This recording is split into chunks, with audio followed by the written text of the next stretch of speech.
Special advisor to Biden cabinet reveals who is really running the White House.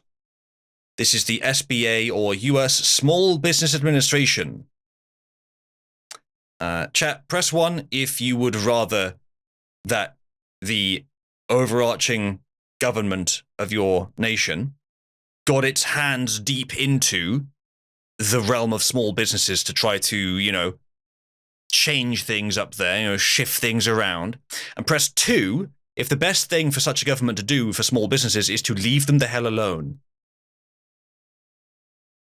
I get that sense as well, chat, yeah. So I don't know much about this organization, this SBA, Small Business Association, but we're about to find out what kind of people they employ, or perhaps who run them. I'm not sure if this guy's the guy that runs it. But much more surprising than that is what you are about to hear. Ready? So what's your title? See what I mean? Unbelievable. Oh my God. I know. Is that a honeypot working as stereotypically intended? No way. It's not James O'Keefe in a pair of glasses. What? I know. I'm so disappointed.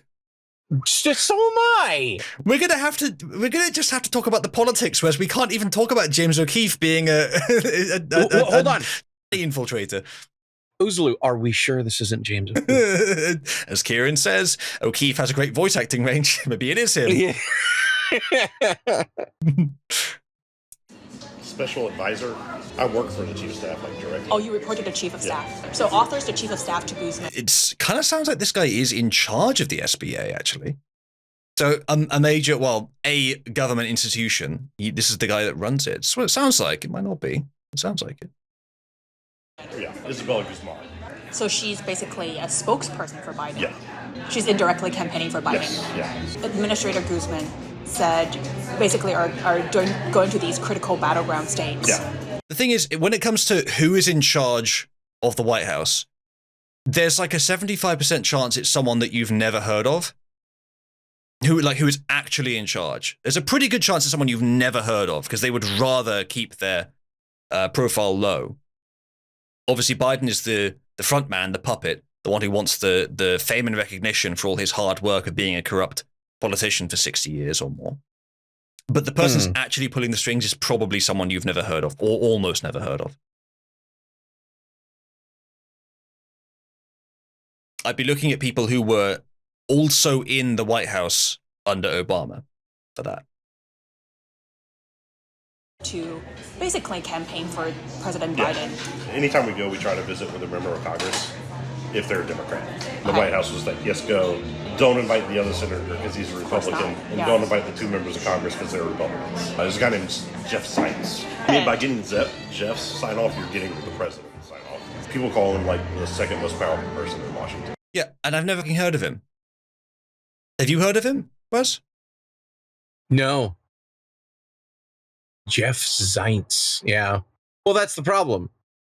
That's the problem. Is these are the was he elected? What was he put where who put him into power? How long was he in the position? What other positions have he holds? What are his politics? What are his biases? That's the problem. The problem with these with the situation in the United States right now. He is the White House Chief of Staff, which means he probably was not elected. But that also does mean that it kind of makes sense that he would have a lot of authority. Oh, look, it's I was going to say, look, Kieran, it's not always tiny hats, and it's not. But this one is. This one is. Oh, no. Was he also there under Obama? Yes, he was. What did I say, chat? What did I say? It'll be the ones that were under both. What did I say? So hold on. Was he chief of staff under Obama? Let me check exactly. No. Director of the National Economic Council. Oh. And director of the Office of Management and Budget under Obama. So it could just be he was grandfathered in, but there were a couple people was a long time ago. I can't remember their names, but there was a handful of people, and I don't know if this was one of them, that basically ran the Obama campaign too. Like, especially during his second term, there was a woman that you basically could never get past because almost no one talked to Obama in his second. He was almost completely private. And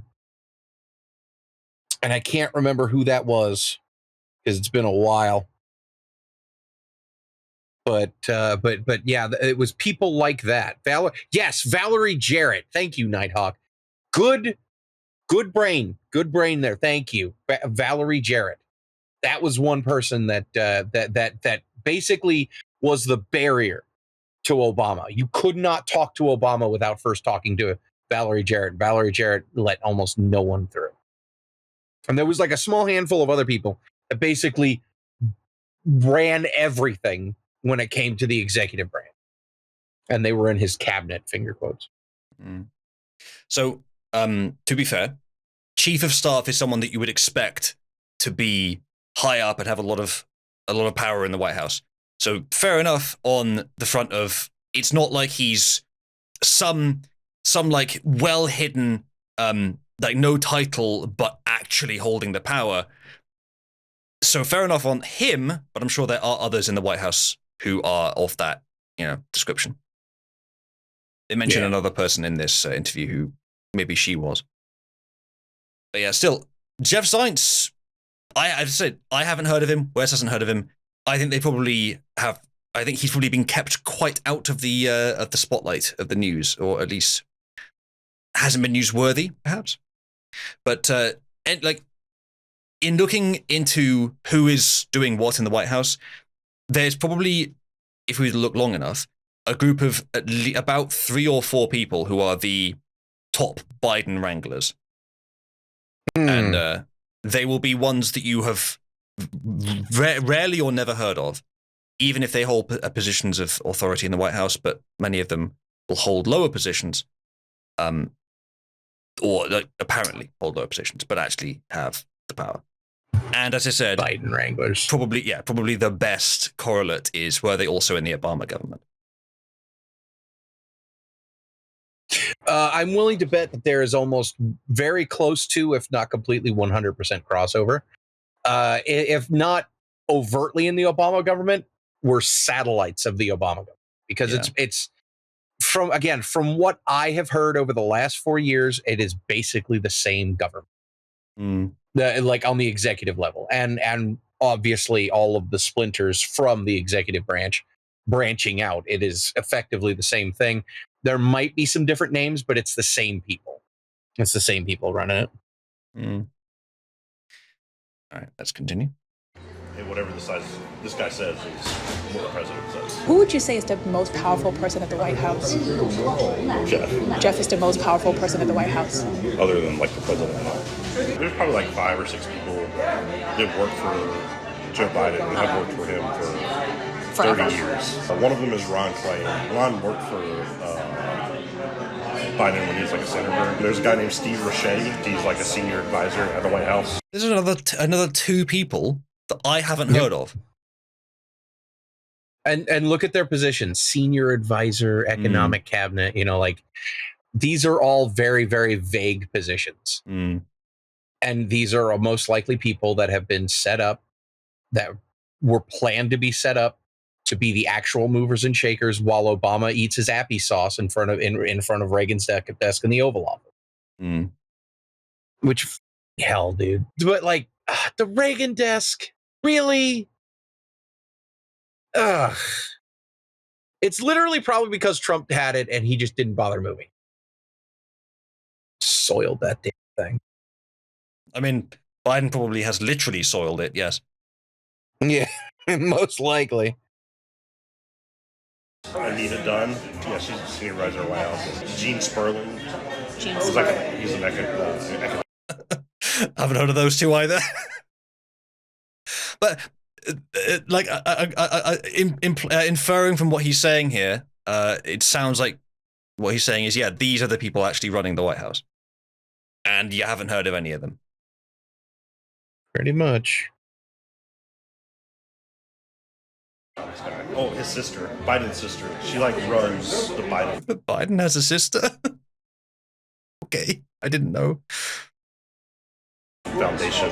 They're the people that run his different departments. If they put it on his desk saying, like, hey, we think you should do this, they'll probably sign it. So I feel like Barack Obama's still very like involved. No, he is. Yeah, Hillary was being interviewed, and she said, "I still talk to the White House every day." She has people that are like super close to her that are still like senior people in the White House. So who? Bear in mind that our enemy maintaining the power structure that they have requires all the lizards to be helping at the same time. What was so funny about that was... I'm sorry. Like, all the lizards! I'm so like that just caught me right at the right time. It's just like it's just like seeing a bunch of lizards just doing the little head bob in like business suits with the neck, you know, like the red neck flap that comes out. It's like, all right, guys, how are we gonna manipulate this Israeli Hamas thing? And it's just like head bobbing up and down a couple times, red flap coming in.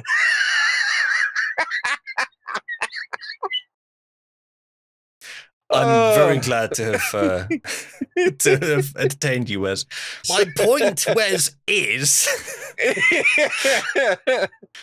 that they're bringing in everyone to keep this thing supported. All the quote unquote expertise, all the decades of knowledge of these people, Obama and Clinton, which neither of which I strongly suspected were directly involved. I thought there was a fair chance they would just be sort of off away doing their own thing. But no, it sounds like they are.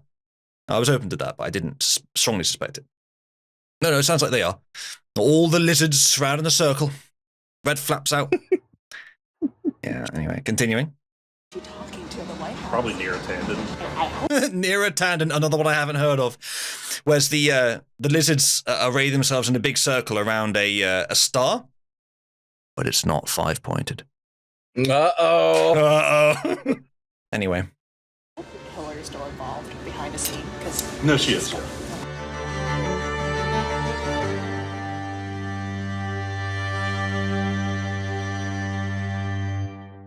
Meet the newest subject in our latest investigation into the DC swamp. Oh yeah, no, those are James O'Keefe's hands. This is him in a wig and glasses, definitely. Tyler Robinson. Tyler is a special advisor working at the Small Business Administration. you're in politics, right? Or, Yeah. Okay. How long have you been in politics? Since like 2012. And so what's your title? Like, Special advisor. I work for the chief of staff, like directly. oh, you report to the chief of Yeah. staff. What's the person? His name is Arthur. Okay, it's a guy. Yeah. Author. So author's the chief of staff to Guzman, and then you report to author. Yeah. Tyler explains he reports directly to a man named Arthur Plews, the chief of staff in the office of the administrator at the SBA, who reports to SBA Administrator Isabel Guzman. Right, okay, so the guy being interviewed here is not at the head of this institution. He is two people under it, but I think they're not two tiers, it's just two people. So the guy being quote-unquote interviewed here is still very high up in this institution and probably spent a lot of time in the White House, so probably does know the stuff he's talking about. Although I don't know exactly how the structures work. Obviously, it's very clandestine and labyrinthine. Pittman says, I was saying this earlier, but she sounds immediately suspicious with the fast-paced question. She does, actually, yeah, but he's not picking up on it, so she got it. She got the scoop. Just like Wes. Guzman was sworn in as administrator of the SBA by Kamala Harris in 2021. Tyler says he can't do anything overtly political, but confirms the SBA is indirectly campaigning for Biden and, quote, helping retain members of Congress to get reelected. You're politically appointed. Yes. So the administrator is the most traveled member of the cabinet. Like pretty much every week. You mean your boss? Yeah. Okay. Pretty much every week she goes somewhere in the country Nice. and like talks to small business owners and gets on local news and says like, Wow. this is what the Biden economy is That's doing awesome. for you guys in this area. So she's basically a spokesperson for Biden. Yeah. So And, she like, can tout Biden's we can't accomplishments. So she spends almost all of her time going to places and claiming that things are getting better for people. How much time does she spend actually making them better?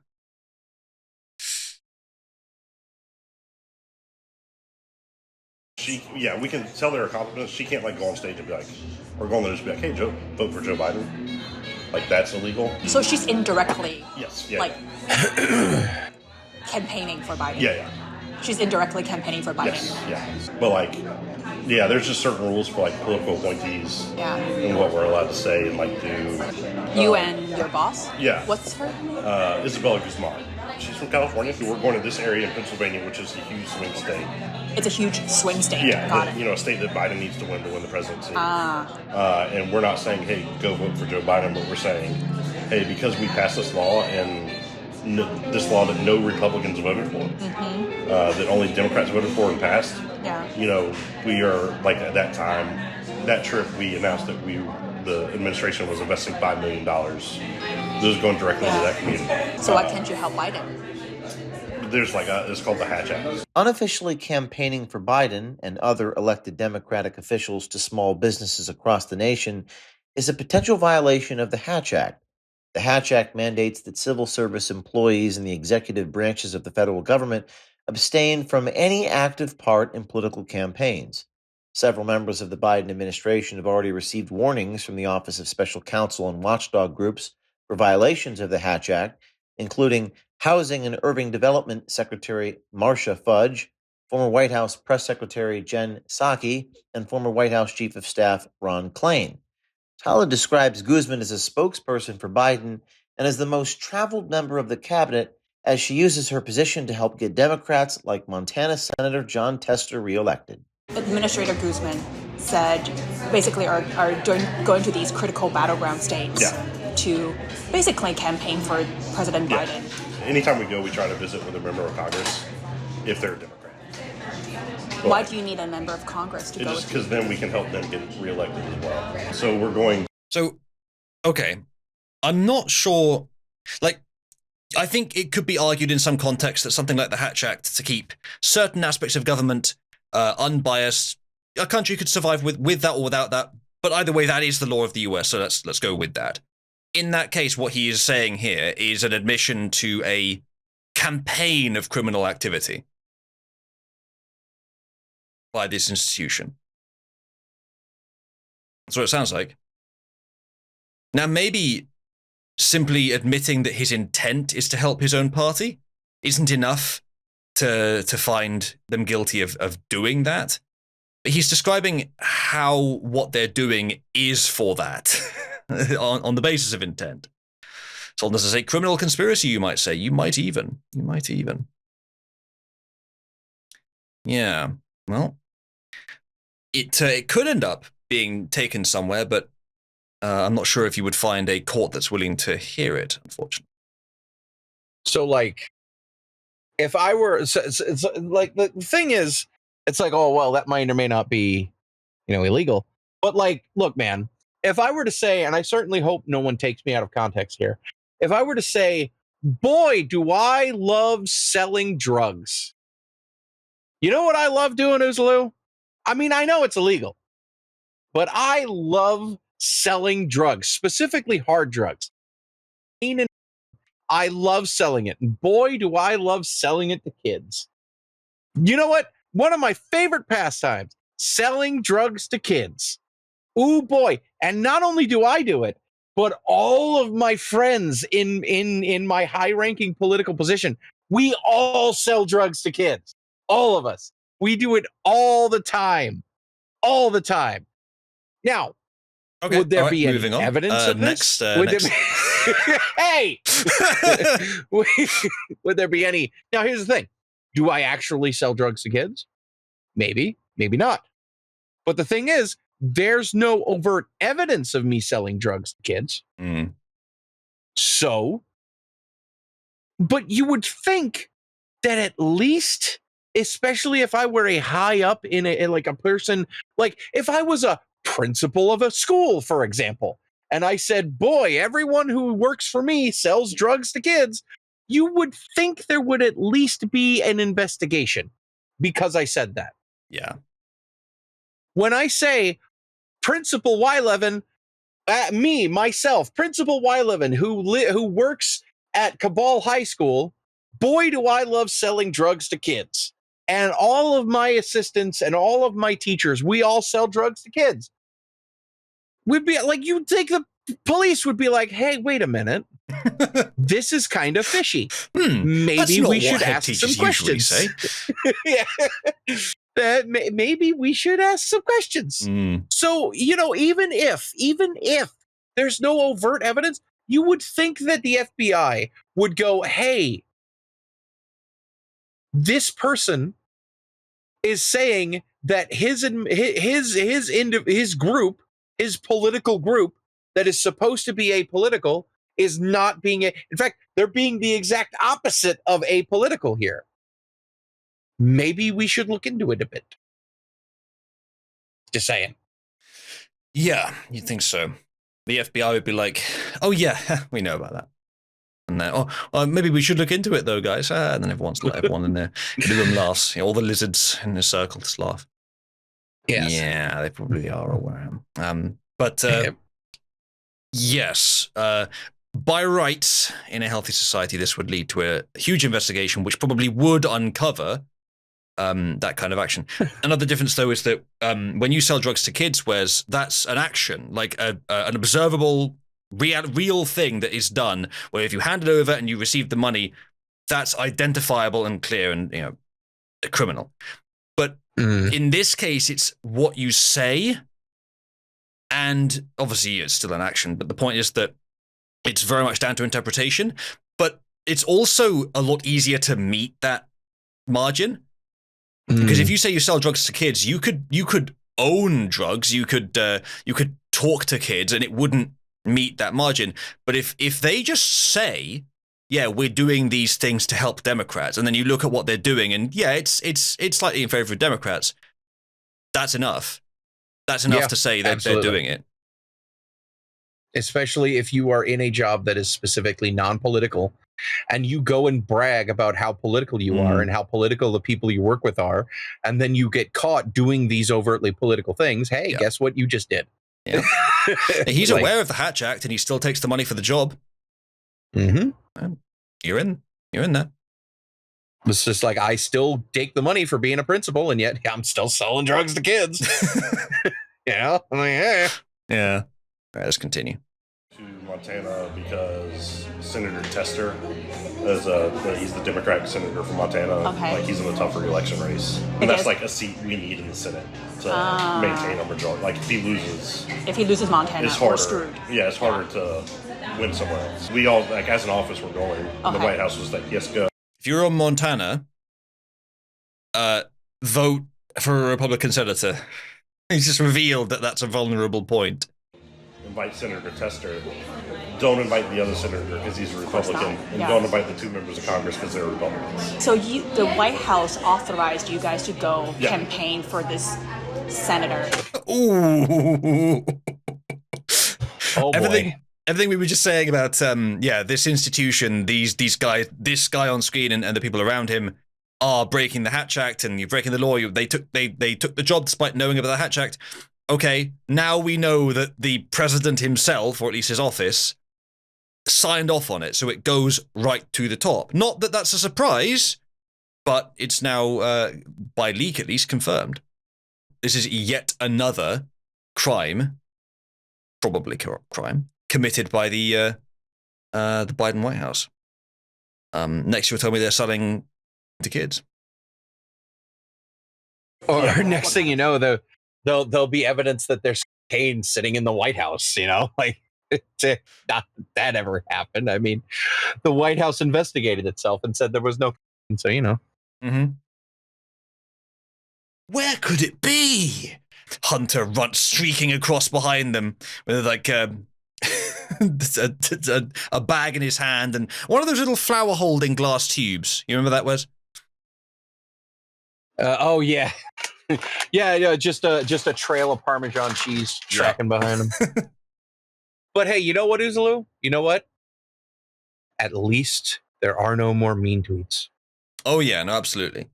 Yeah, no, thank God. Oh, excuse me. Thanks, science. No more mean tweets. Jesus Christ. Because that is unironic. Like, that is one thing. Like, every once in a while, I very rarely ever talk politics in real life. Like, I'm not overt about it. But every once in a while, when people are talking about how bad things are, I'll just go, they still mean tweets. Just every once in a while. I'm not like, because I'll slip stuff in, especially about like the homelessness and voting and stuff like that. Like, I'll talk about that, but subtly. But yeah, every once in a while, when people are talking about how bad things are, I'll just be like, well, at least no mean tweets. That's it. That's all I'll say. That is a good thing to say. Yeah, subtle gets the point across. Yep, it's good. Does the SBA run to help Biden? I mean, we can't do anything like overtly political. Like, we can't send out like an email to small businesses like vote Joe Biden. Tyler Robinson continues to describe the inner workings of the Biden White House by mentioning Jeff Zients, the White House chief of staff.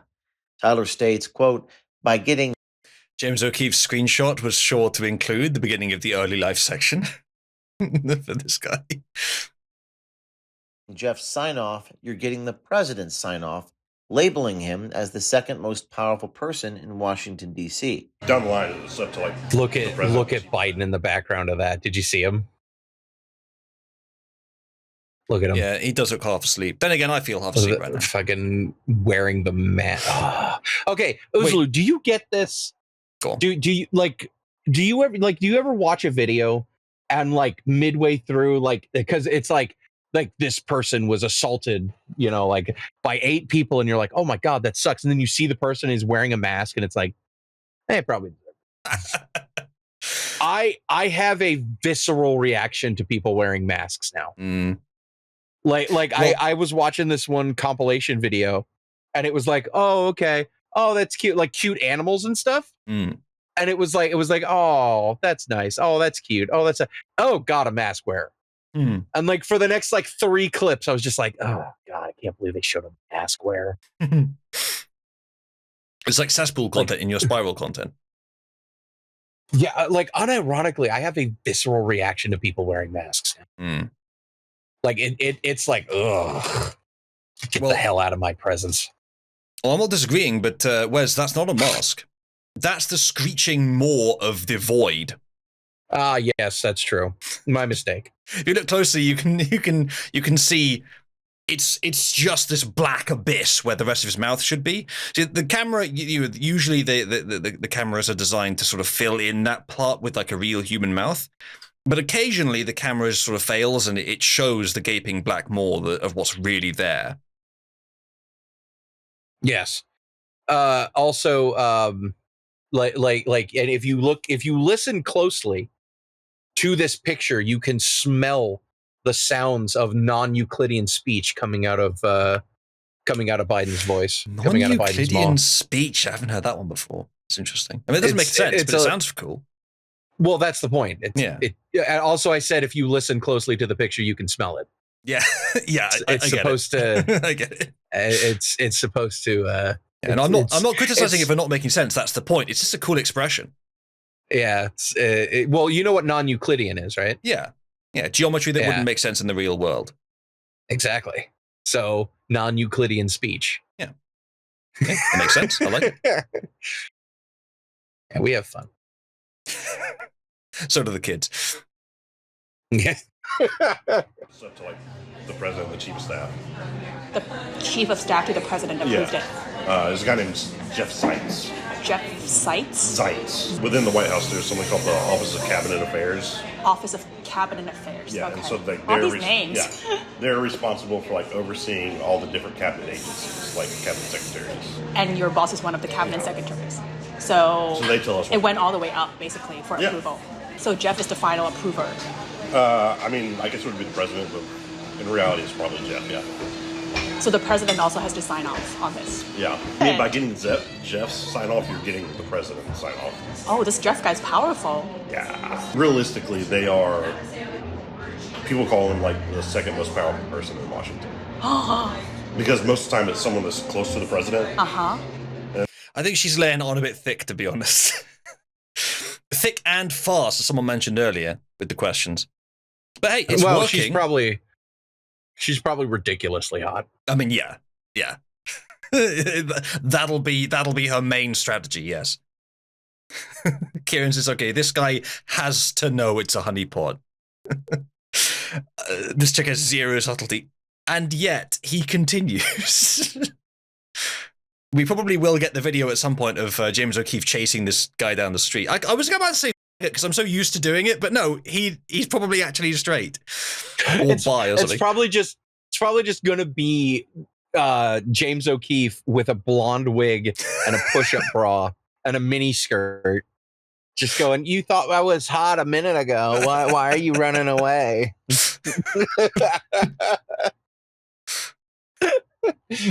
Oh man. Anyway, like who has always been with them and like their most trusted advisor.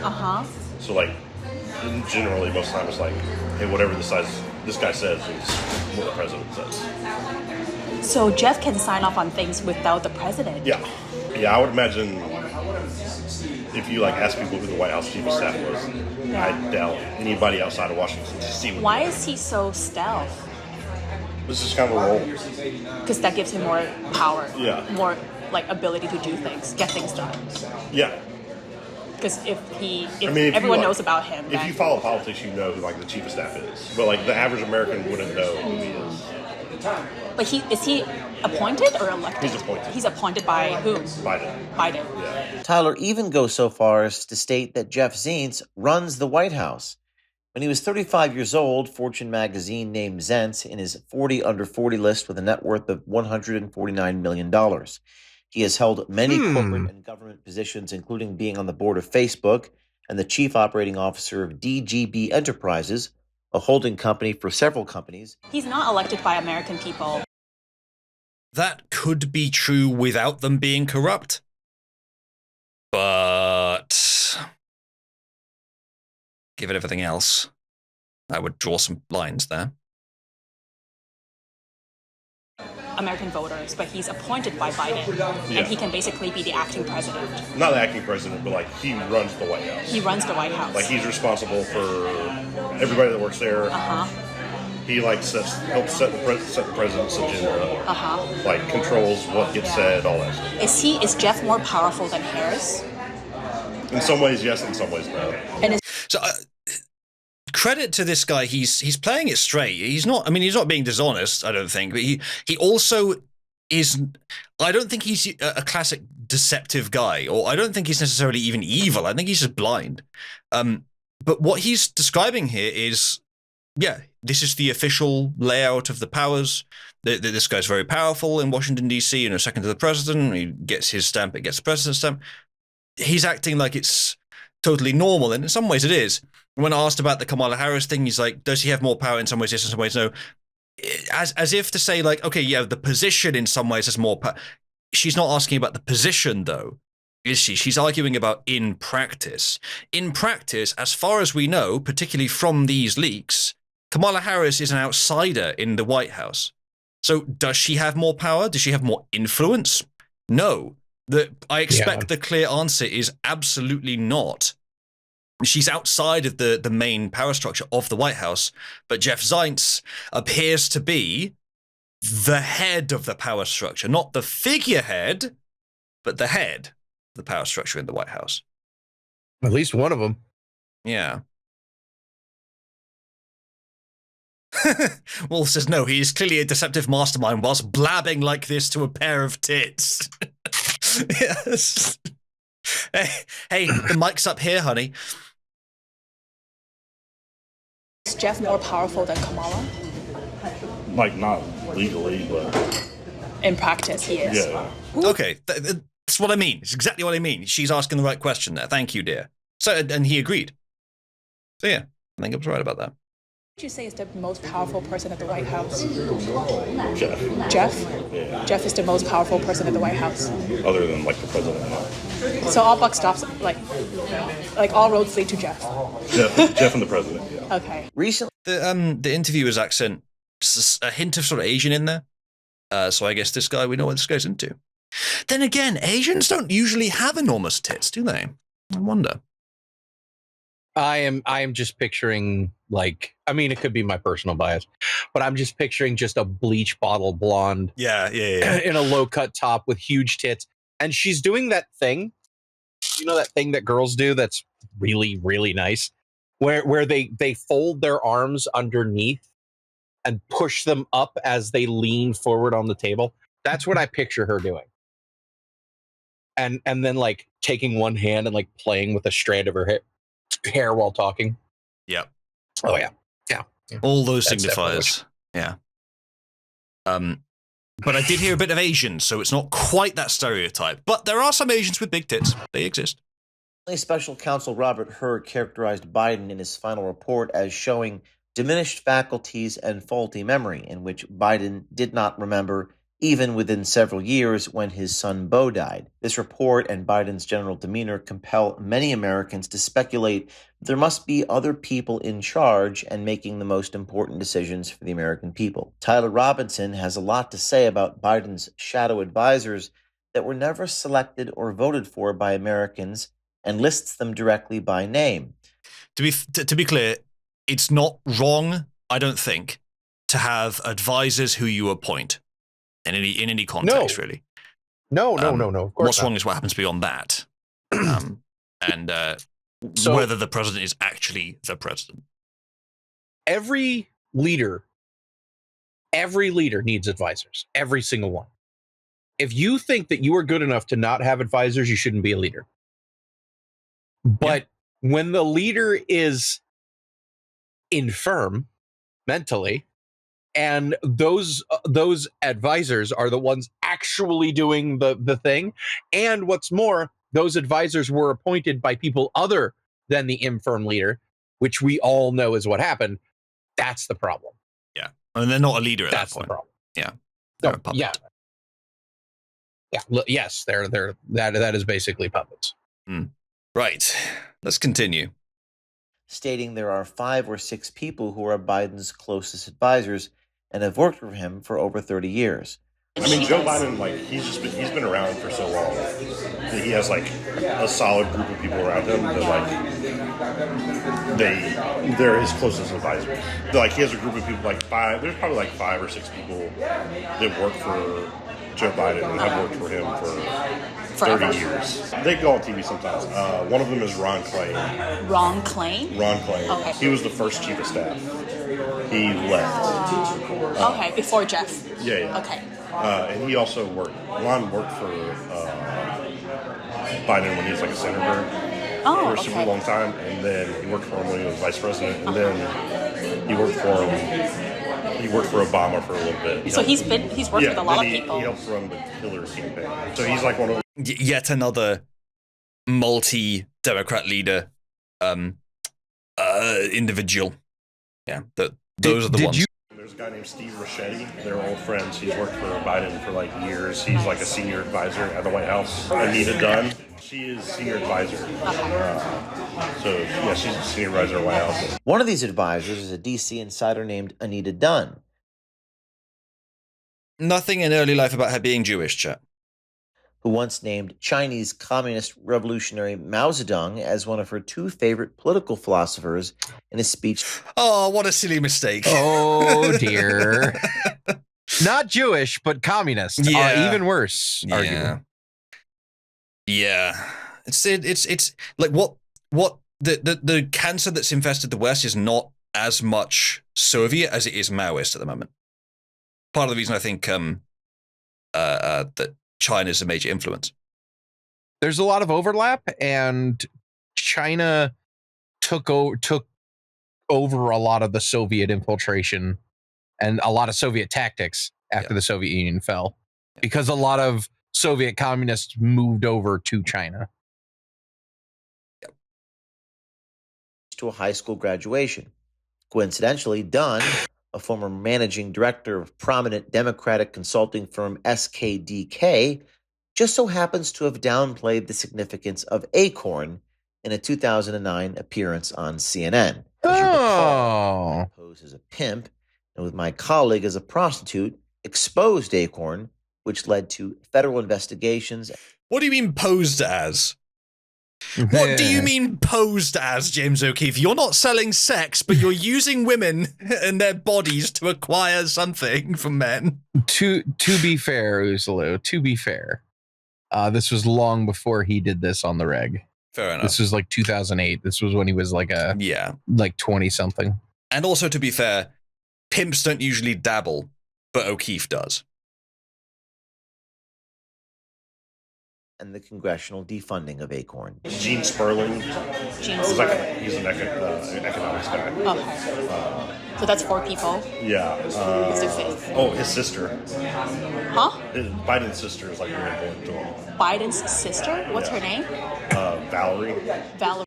God, it's weird to look at like a female version of Biden. She looks very strange. Biden? Yeah, she like runs the Biden Foundation at University of Delaware. Oh, nice. So all 5 of them were personally picked and appointed by Biden to basically run the show for him. Yeah. I mean, the president can't do anything. Shocking. So you have to delegate. Oh, People that run. Bro, the president can't do anything. What are you talking about? Exactly. President can't do everything. President can't wipe his own ass.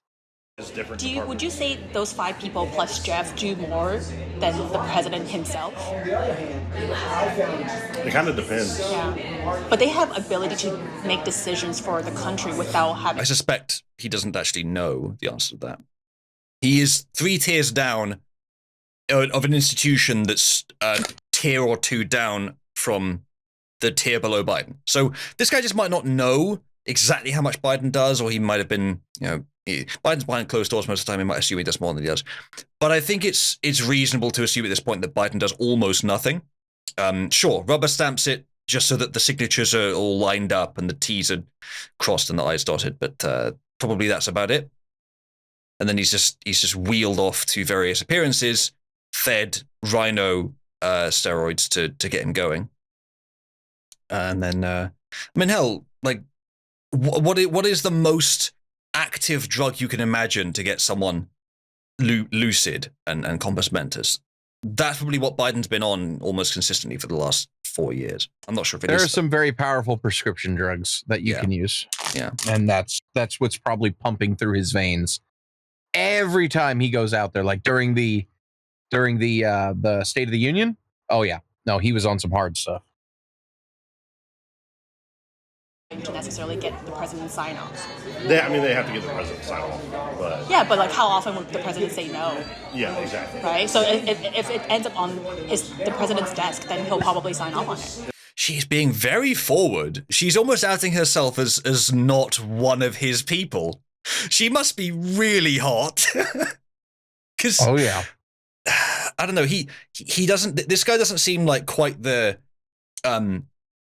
empty shell of just an evil that some of the others were. This guy seems like not overly intelligent or competent, but just kind of like a bit autistic, a bit unaware of how social movements work, and just for whatever combination of reasons happens to be a Democrat. No, trust me, you could tell by the voice. Oh, she's smoking. She's got that kind of ditzy white girl voice. Mm. Yeah, no, she's never had, like, the thing is, she's probably got a little bit of ugly duckling. So she's smart and she knows what she's talking about, but she's also super hot. So yeah, it's an interesting one. I said earlier, I reckon there's a bit of Asian in her accent, so I wonder if she's like Asian white mix, and he is a big fan of anime. Like, it would fit the stereotypes, and so that's helping him out. All right. They put it on his desk saying, like, hey, we think you should do this. They'll probably sign it. So these 5 people plus Jeff are really the ones running the show. Yeah, it's like that for every White House. And most of the time, they're not people who have ever served in government office or like elected office. But they're people that have worked in government. So they were never elected by the voters. Yeah. But they worked in the Senate for 30 years. Tyler Robinson goes on to mention Obama and Hillary Clinton still having close ties God, she's ugly. to the White House, going as far as stating Hillary influences policies and helps advise select members of the Biden administration. I feel like Barack Obama's still very involved. No, he is. Yeah. Hillary was being interviewed. And she said, I still talk to the White House every day. Yeah, she has people that are super close to her that are. Wow, this girl's so interested in this weird insider knowledge I'm not supposed to be talking about. It's like, yeah, I would expect this as a matter of attrition, that they would go through 10 interviews with people and they'd be too cards close to the chest and they get lucky once. But the rate at which the O'Keefe Media Group is getting these exposés, it's really surprising. I guess it's just incompetence in terms of operational security. You would be surprised. You would be surprised what a spaghetti top dress and a nice set of tits will get you. You would be very, very surprised. You go so far in life with a nice set of tits and a kind of a pretty face. Even a mediocre face. You got nice tits, you just do your hair right, you're fine. You're good in life. It's crazy. But, what are you gonna do? Senior people in the White House. Working for President Biden. Yeah. So who is she talking to in the White House? Probably Neera Tanden. Who? The director of the Domestic Policy Council. What's his name? Neera Tanden. Tanden. Okay. She. She. Yeah, she worked for Hillary for a while. And she now works for President Biden. So you think she's one of the people that Yeah. Hillary would talk to regularly? Yeah. To what? To influence policies or how much Probably. power? Yes. Just get insight. Yeah. And I hope Hillary is still involved behind the scene because. No, she is. Okay. So she's talking to this one lady for domestic. She does a lot of international stuff. With whom? They have the Clinton initiative. Does she talk to anyone else besides this Neera lady?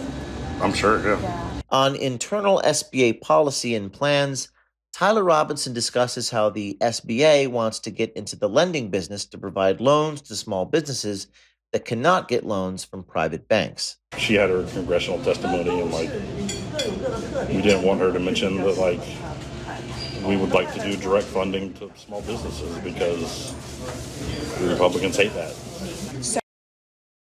I'm not sure they necessarily hate it. It's not the right way to help small businesses. I believe the problem with Democrats directly funding small businesses is that there is inevitably going to be favoritism, which means that all they're doing is unbalancing the market through subsidies. What you should do is make the market more amicable to small businesses in general. That's too complicated and it doesn't allow us to have total power. Yeah, exactly. that you lose authoritarian control if you do that, Uzalu. You can't have that. Right? You can't have that. Look at who's in office. Absolutely not. Come on now. So you guys think that it's bad for her to advocate for direct funding? Well, if we bring it up, they're just going to yell at us. Okay. So what did you guys say instead? Or what would be the alternative to that? The line we kept going back to is we're not allowed to do that. We don't want to compete with banks and financial institutions. But in reality, do you guys compete with banks? For the small dollar loans, we would like to, yeah. Are you guys competing? We're not allowed to. We don't have the budget to do it. Why do you guys want to compete with banks? For the same reason I was talking about. We don't want to compete with banks.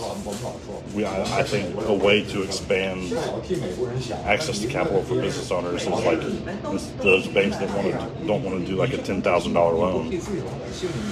They're going to get that loan from nowhere else unless they go put it on their credit card for super high interest rates, or go to someone who's going to do it at high interest rates where if Congress provided us the funding and helped give us the collection agency, the ability to collect, we would we'd be fine with us. Like, So you guys would be acting like banks, a lender.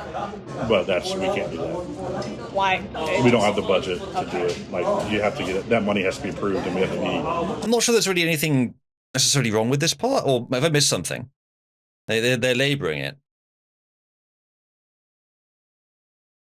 The legislature has to approve the power to do that. I see. And there's no way they can. I mean, they could, but they won't. I mean, obviously, government lending money and is probably a bad idea, but it's on the level of partisan policy. It's not corrupt, so. Because they like private business.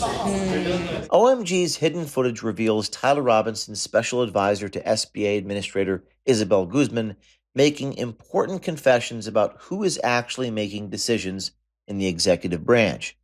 These advisors are not merely political bureaucrats, but an increasingly insular group of insiders with their hands in every aspect of party politics and corporate America, from healthcare companies and investment firms to media outlets and tech companies. If you're on the inside, please send us a tip to our Signal page.